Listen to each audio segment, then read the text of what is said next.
우리가 왜 전도해야 할까요? 왜 우리가 선교해야 할까요? 이유는 아주 단순합니다. 부활하신 예수님께서 우리에게 그렇게 명령하시고 권면하고 계시기 때문입니다. 오늘 이 본문은 많은 교회에서, 특히나 선교를 지향하는 교회에서 교회 입구에 가면 꼭 적어놓는 것과 같은 성경 말씀이 있죠. 그런데 그 말씀을 제가 볼 때마다 뭔가 하나가 빠져있다라고 하는 말씀을 알게 되었습니다.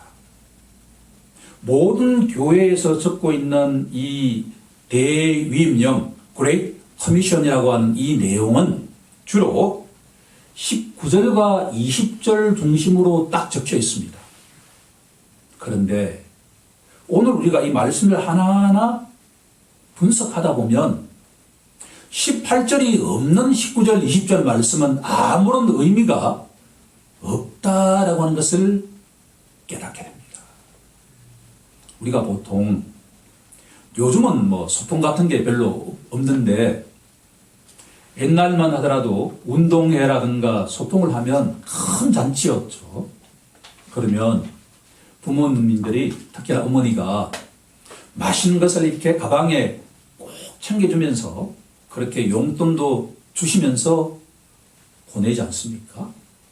마찬가지로 지금 부활하신 예수님께서 곧 성천하시는데 이 제자들에게 당부하시는 말씀을 하시면서 그러므로 가서 모든 민족을 제자로 삼으라는 말씀을 하시기 이전에 중요한 내용이 하나가 있는데 그것이 바로 내가 갖고 있는 권세를 너에게 다 주니 부모님이 소풍 갈 때 모든 것들을 부족함이 없이 주듯이 아버지 하나님께 받은 모든 권세를 내가 너에게 주니 그 권세를 가지고 가서 선교하고 전도하라는 말씀을 우리에게 하고 있다는 겁니다.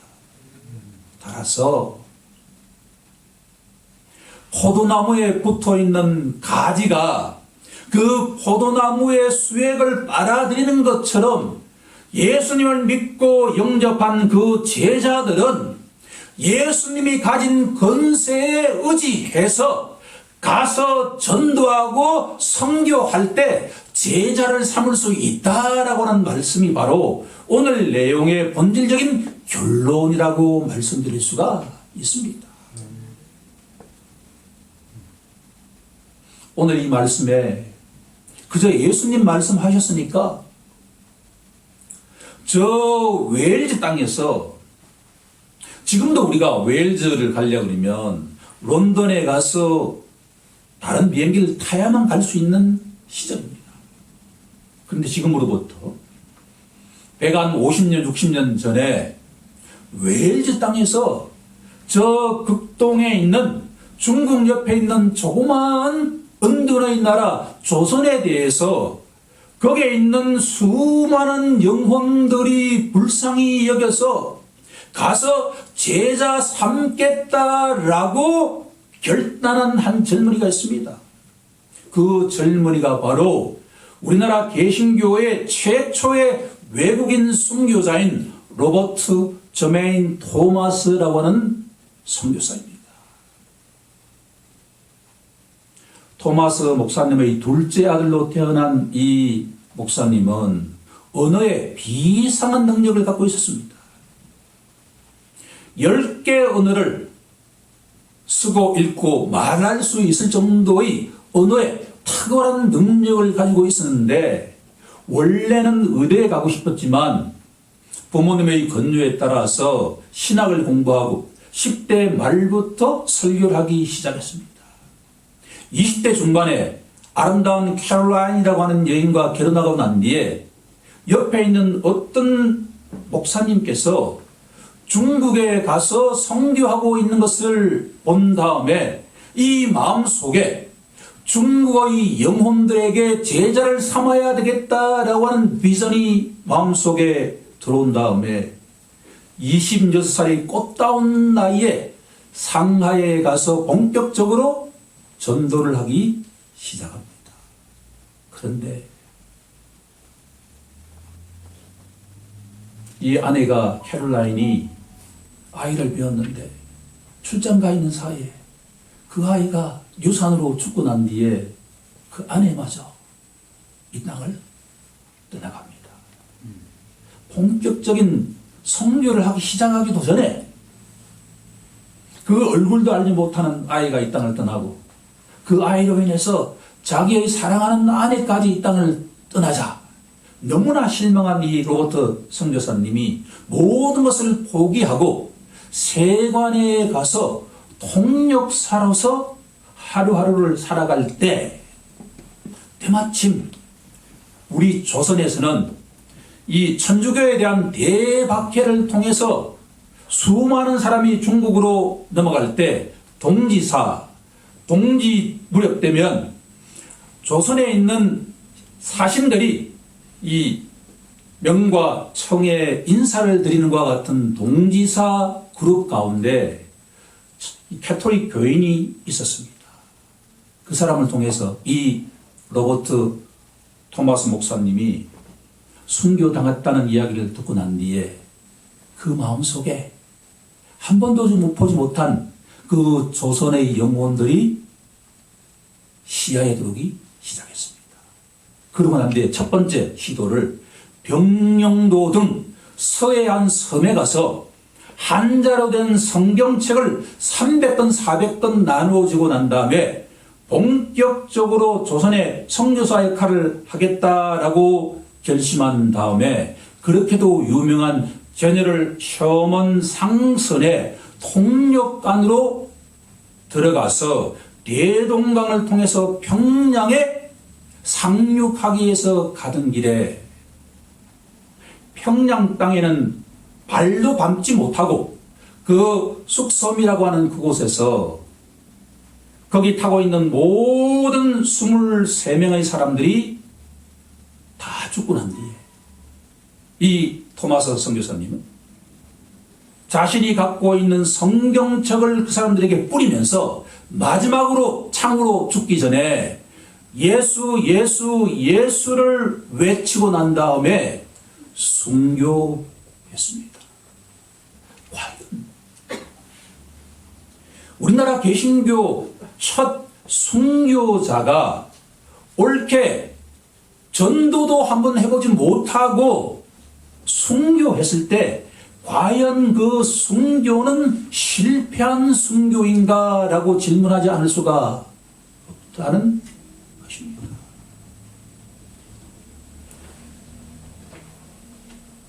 그런데 그 성경책을 받았던 한 광군이 우리나라 최초의 장로가 되었다는 것은 귀한 열매 아닙니까?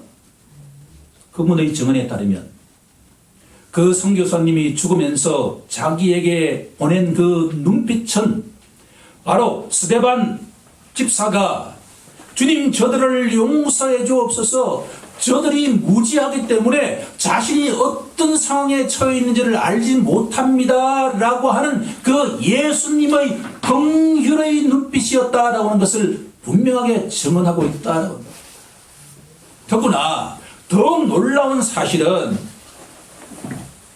이 토마스 선교사님이 나누어준 그 성경책을 귀한 종이기에 어떤 집에서 벽지로 전부 도배해 놓았는데 그 집이 팔려서 여관이 되었고 그 여관에 투숙한 수많은 사람들이 거기에 적혀 있는 예수라고 하는 그 글귀를 보고 예수를 믿는 그리스도인이 되었다라고 하는 것을 들을 때 과연 그 토마스 선교사의 순교가 실패한 선교인가라고 질문하지 않을 수 없다라고 하는 겁니다. 옳게 조선 땅에 와서 옳게 선교 한번 해보지 못한 그 선교사의 죽음이 과연 헛된 죽음인가라고 하면 절대로 성경은 그렇지 않다라고 우리에게 증언하고 있습니다. 만약에 하나라의 미랄이 땅에서 떨어져 죽지 않으면 열매를 맺지 못한다라고 요한복음은 우리에게 증거하고 있기 때문입니다. 선교사님이 순교하시고 난 다음에 10년 전이 지나서 또 다른 선교사님 가운데 존 로스라고 하는 이 선교사님이 계셨는데, 이분이 바로 우리나라에 처음으로 한글 신약 성경을 번역한 주인공이다라고 하는 겁니다. 그런 일이 있고 난 다음에 20세기 초엽에 우리나라에 어떤 직종이 생겼는가라고 하면 매서인이라고 하는 직종이 생겼다라고 합니다. 우리가 어린 시절에 외가댁이라든가 농촌에 가보면 박물장사라고 해가지고 모든 것들을 싣고 와서 그 동네 사람들이 호기심을 갖기에 충분한 물건들을 설명해 주면서 파는 그와 같은 사람들처럼 성경을, 한글 성경을 뒷짐에 싣고 전국 방방곳곳을 다니면서 그 한글 성경을 팔아서 복음을 증거하면서 살아갔던 사람들의 직종을 바로 매서인이라고 한다라고 합니다. 이 매서인이라고 하는 이런 사람들도 결국은 토마스 선교사가 없었다고 한다면 우리에게는 불가능한 일이 아니었겠나라고 말하지 않을 수가 없습니다. 결국은 오늘 이 본문의 말씀에 그저 순종해서 어떤 한 민족을 불쌍히 여겨서 예수를 선포했던 그 선교는 절대로 땅에 떨어지지 않는다라고 하는 것을 알 수가 있습니다. 우리가 왜 선교해야 할까요? 왜 전도해야 할까요? 주님이 그렇게 우리에게 명령하고 계시기 때문입니다. 저는 오늘 이 본문의 너무나 유명한 이 말씀을 모든이라고 하는 단어를 중심으로 한번 이해해 보고자 합니다.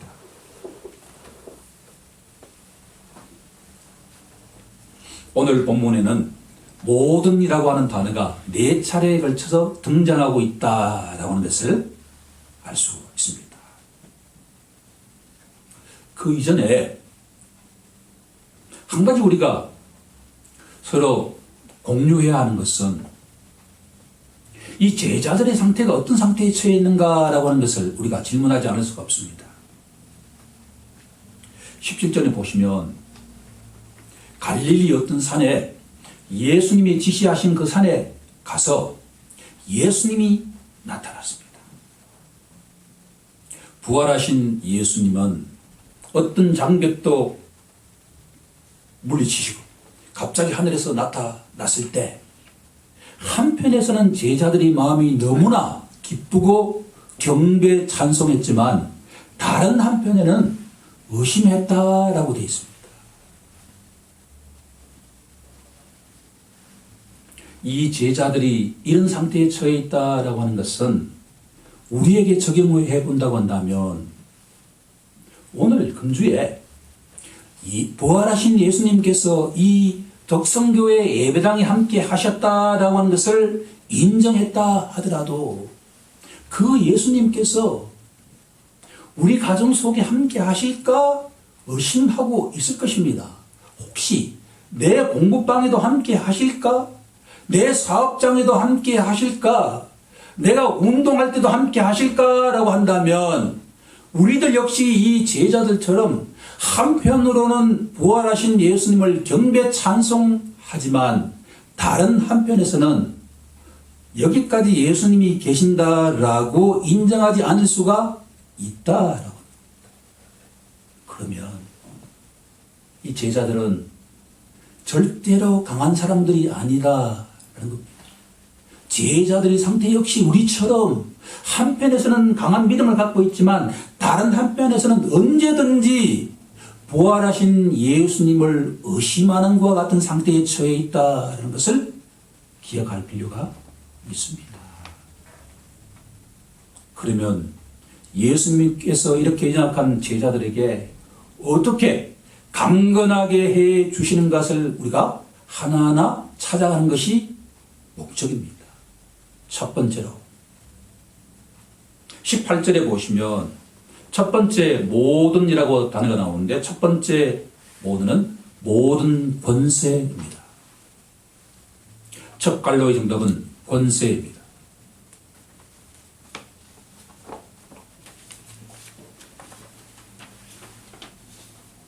(18절에) 보시면 예수께서 나와 말씀하여 이르시되 하늘과 땅의 모든 권세를 내게 주셨으니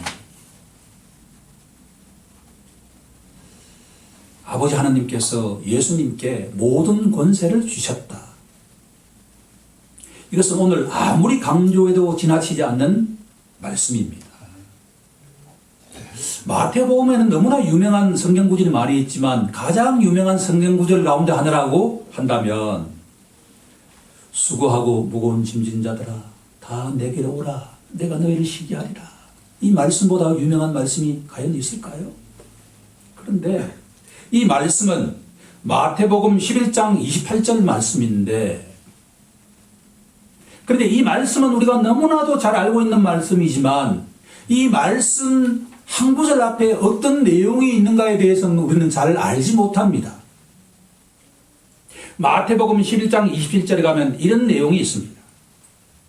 내 아버지께서 내게 모든 것을 주셨으니 왜 예수님께서 다 오라고 말씀하실까요?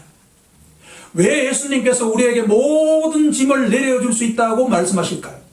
그 이유는 천지 만물을 창조하시고 구속하시고 복 주시는 하나님 아버지께서 모든 것들을 모든 권세를 나에게 주셨기 때문에 나에게 오는 자는 모두 그 짐이 아무리 무겁다고 하더라도 내가 다 해결할 수 있다라고 말씀하신다는 내용입니다.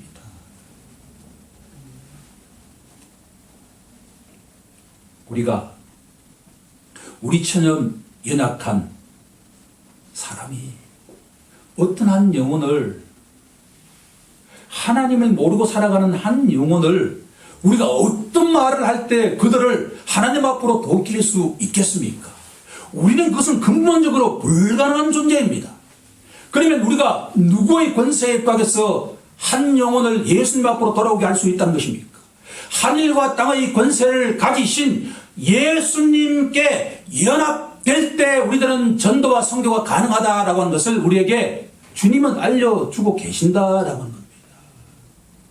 우리가 18절을 강조하지 않는 대위임령은 아무런 의미가 없다라고 하는 것을 강조해야만 합니다.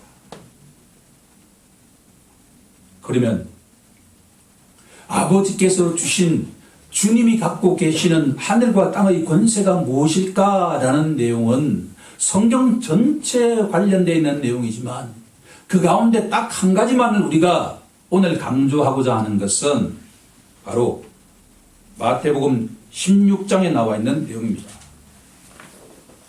16장 19절로 가면 천국 열쇠라고 하는 내용이 나옵니다.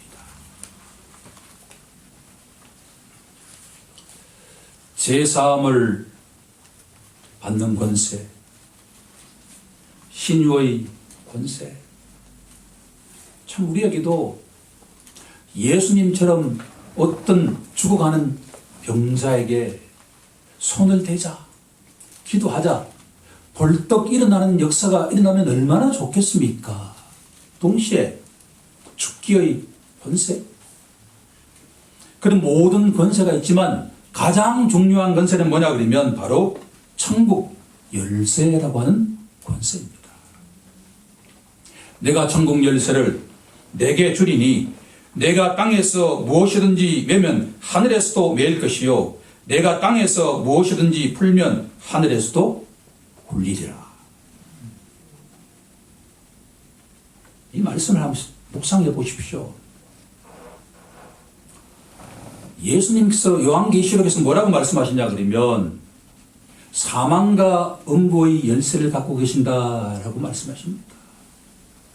예수님은 우리가 한때 속해 있던 그 사망과 음부의 그 권세 속에 있던 자를 열쇠로 열어서 풀어주시는 분이다 라고 하는 말씀인 동시에 하나님이 계시는 저 천국으로 우리들을 인도하는 열쇠를 갖고 계신다 라고 하는 겁니다.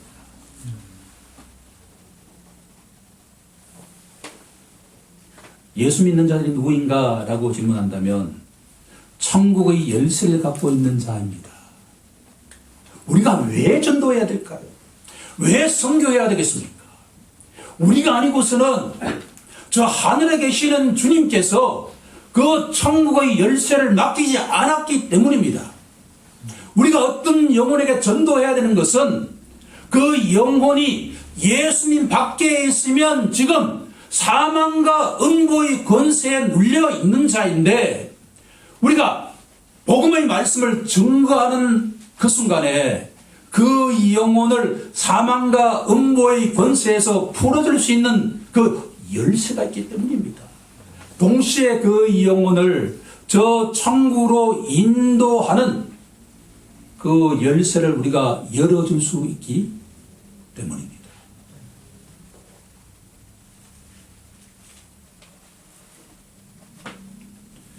하늘과 땅의 모든 권세를 내게 주셨다라고 하는 이 말씀은 예수를 믿는 우리 모두에게도 그 권세를 주셨다라고 하는 것으로 받아들여야만 된다라고 하는 겁니다. 자, 그러면 여기서 우리가 적용점이 나오게 됩니다. 우리가 어떤 한 영혼에게 전도하고 선교할 때 가장 먼저 묵상해야 할 성경 본문은 하늘과 땅의 권세를 다 내게 주셨다라고 하는 이 말씀을 묵상하고 우리는 나가야만 된다라는 겁니다. 그런 다음에 그러므로 가서라고 하는 말씀이 적용되기 시작합니다. 18절의 말씀이 없는 19절의 말씀은 사상누각이 될 수가 있다라고. 너희는 가서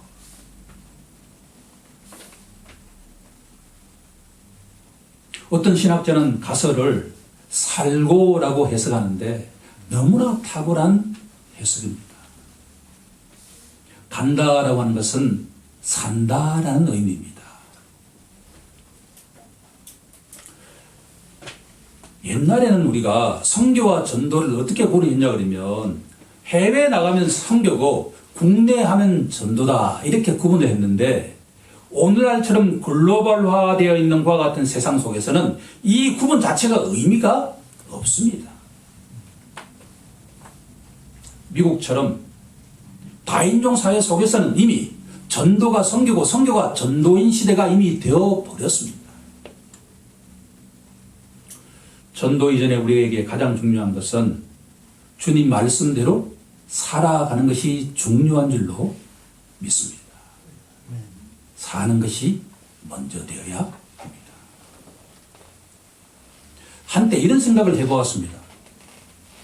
요즘은 그런 분이 안 계신데 원주만 하더라도 시내 가장 번화가에 가면 이렇게 펜발 하나 들고 예수 천국 불신 지옥 이렇게 외치는 분이 계셨지 않았습니까? 한때는 그분에 대해서 그다지 호의적이 않은 생각을 해보기도 했는데 그런데 그 문구보다도 성경 66권을 가장 잘 대변하는 내용은 없습니다. 예수 천국 불신 지옥은 너무나 성경적인 내용입니다. 그분 역시 이 말씀에 순종하고 계시는 줄로 믿습니다. 어떤 사람은 엘리베이터 탈 때마다 친절하게 인사하는 것은 가서 살아가는 자인 줄로 믿습니다. 우리는 다양한 방식으로 전도와 선교하고 있다라고 하는 것을 기억할 필요가 있습니다. 항상 우리 삶 속에서 전도와 선교를 기억하면서 살아가는 자가 그리스도인인 줄로 믿습니다. 두 번째, 모든은 모든 민족입니다. 그러므로 너희는 가서 모든 민족을 제자로 삼으라. 마태복음 기본적으로 이스라엘의 잃어버린 자에 초점이 맞춰져 있습니다.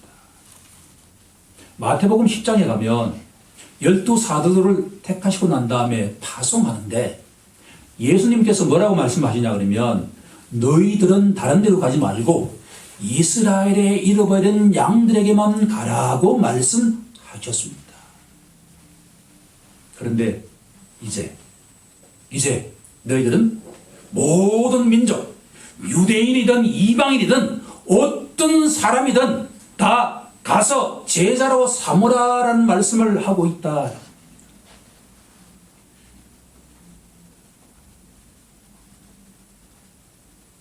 제자로 삼는 것이 무엇일까라고 질문할 수가 있습니다.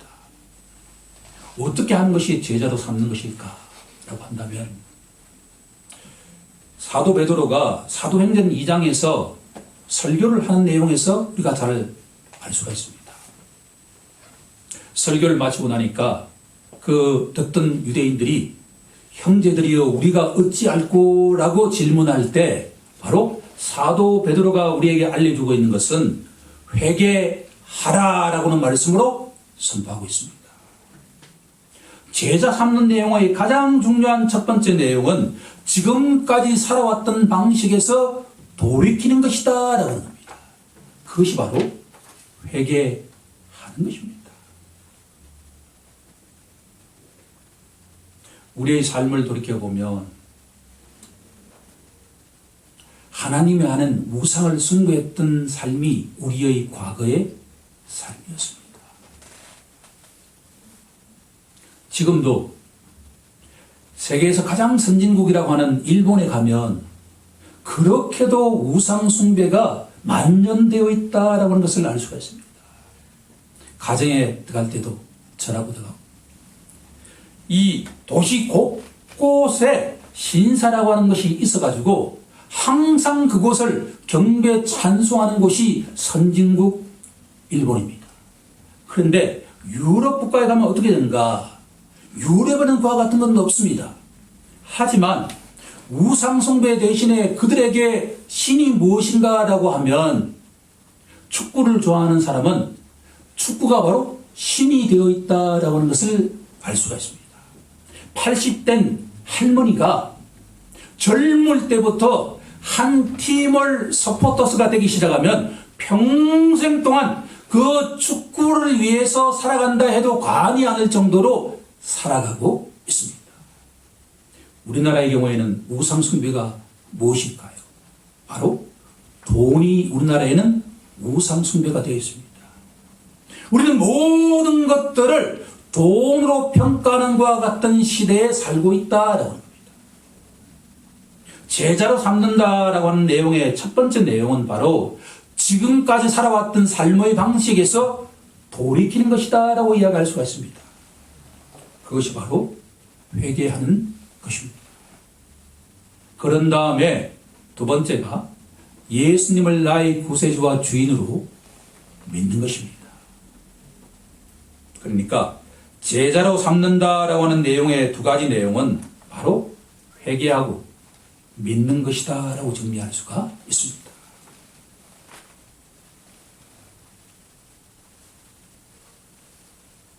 그러고 난 다음에 우리가 하는 것이 침례입니다.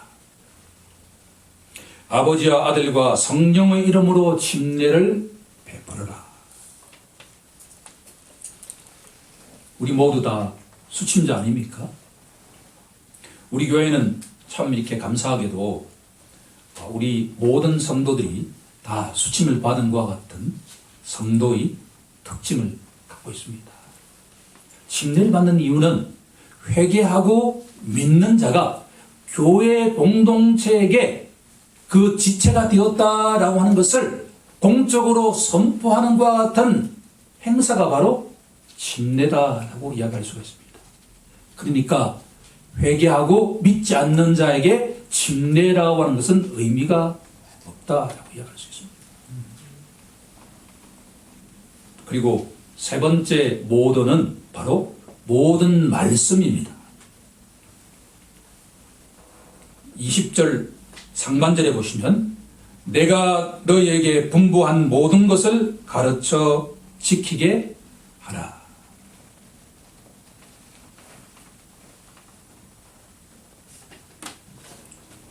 이 말씀에 입각한다면 우리 교회는 참 이렇게 성경 말씀대로 지금 진행되어 가고 있다라고 하는 것을 알 수가 있습니다.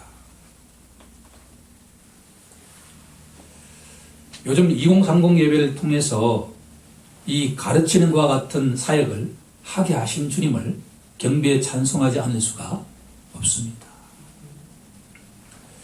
우리 성도님들도 함께 나누었던 것처럼 이 성경 말씀은 참 다 아는 것 같은데 아무리 들어도 지겹지 않고 들을 때마다 새롭게 다가온다라고 하는 것을 우리가 알고 있지 않습니까?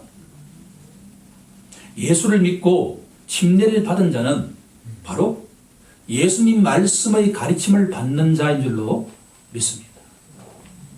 매주 날마다 성경 말씀을 가르치고 양육하는 것이 이 교회 공동체의 기본적인 중요한 내용인 줄로 믿습니다. 그리고 가장 중요한 내용 가운데 하나는 지키게 하라라는 말씀입니다. 바로 순종과 복종 아닙니까? 우리가 나누었던 내용 가운데 가장 공통적인 분모 가운데 하나는 성경 말씀에 순종하고 복종해야 되는데 그게 얼마나 어려운지요 라고 하는 고백을 우리가 다 하지 않았습니까? 이 질문에 대한 답변은 성경은 절대 말씀에 바로 순종하려고 해서는 안 된다라는 내용입니다. 원수를 사랑하라. 그 박해하는 자를 위해서 기도하라. 그 말씀에 바로 아멘하고 기도할 수 있는 자는 이 세상에 한 사람도 없다라고 하는 것을 기억해야만 합니다. 그러면 무엇을 묵상해야 되냐 하면 전에는 우리 각자가 하나님께 원수였다라고 하는 것을 기억할 필요가 있습니다. 하나님이 보시기에 나는 하나님께 원수였다라고 하는 거예요. 그런데 내가 원수 되었을 때 그 하나님께서 자신의 하나뿐인 독생자를 십자가에 피 흘리시면서 나를 사랑하셨다라고 하는 것을 묵상하고 기억하는 순간에 나처럼 아무런 자격 없는 원수를 하나님이 사랑하셨다고 한다면 나에게 어떤 원수 같은 존재도 내가 용서받았으니 그 영혼을 용서해야 되지 않을까라는 생각으로 가게 된다라는 겁니다. 그 다음에 우리가 할 수 있는 것이 원수를 위해서 기도하라는 말씀에 순종할 수가 있습니다. 우리가 여기 나와 있는 말씀을 하나하나 순서적으로 묵상하고 기억하지 않을 때 우리들은 한 영혼을 주님 앞으로 인도하는 것이 결코 쉽지 않다라고 하는 것을 알 수가 있을 것입니다.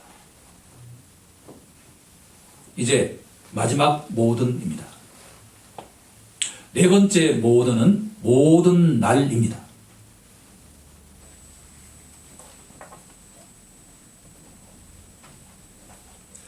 20절 마지막 부분에 항상이라고 되어 있는 번역을 헬라 원어 성경을 보게 되면 모든 날로 되어 있습니다. 날마다 그런 의미입니다.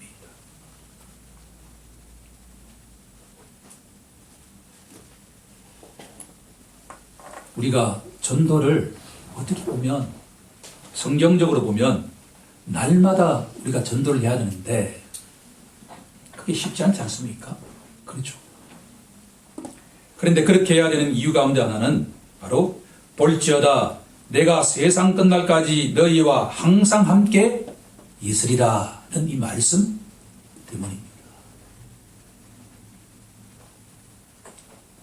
지금 이 시간도 주님께서 함께 하시듯이 우리가 어디를 가더라도 무엇을 하더라도 주님께서 함께 하시는 임마누엘 하나님이십니다. 단지 우리가 그 주님이 함께 하신다는 것을 인정하느냐 인정하지 않느냐에 달려있을 뿐입니다.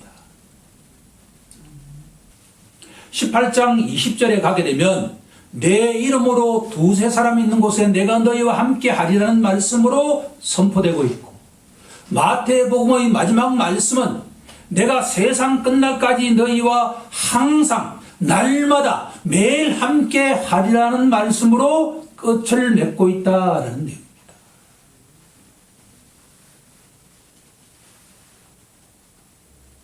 자, 그러면 이 말씀을 우리가 좀 정리해 볼 필요가 있지 않겠습니까? 우리가 왜 전도하고 선교해야 합니까? 예수님께서 그렇게 말씀하고 계시기 때문에 선교하고 전도해야 되는 줄로 믿습니다. 그러므로 너희는 가서 모든 민족을 제자로 삼아 아버지와 아들과 성령의 이름으로 침례를 베풀고 내가 너희에게 분부한 모든 것을 가르쳐 지키게 하라. 이 말씀에 우리 모두 아멘하길 간절히 소망합니다. 이 말씀을 중심으로 양쪽에 배치되어 있는 말씀들이 있다라는 겁니다. 앞에는 무엇이 배치되어 있냐 그러면 하늘과 땅의 모든 권세를 예수님께 주셨듯이 우리 모든 제자에게도 하늘과 땅의 모든 권세를 주셨다라고 하는 말씀을 기억할 필요가 있고, 동시에 또 다른 한편으로는 내가 너희와 전도와 선교하는 너희와 세상 끝날까지 항상 함께 하신다라고 하는 말씀을 우리에게 주고 계신다는 겁니다. 그러니까 오늘 이 말씀을 통해서 우리가 분명하게 받아들여야 할 내용은 주님이 우리에게 권세를 주셨고 주님이 우리가 함께 하시기 때문에 우리는 주님이 명령하시는 곳에 어딘지 가서 모든 민족을 제자로 삼을 수가 있다라는 말씀입니다. 자, 우리 다 함께 이 말씀을 기억하시는 주님께 경배와 찬송을 올려드리는 기도를 통성으로 하시겠습니다.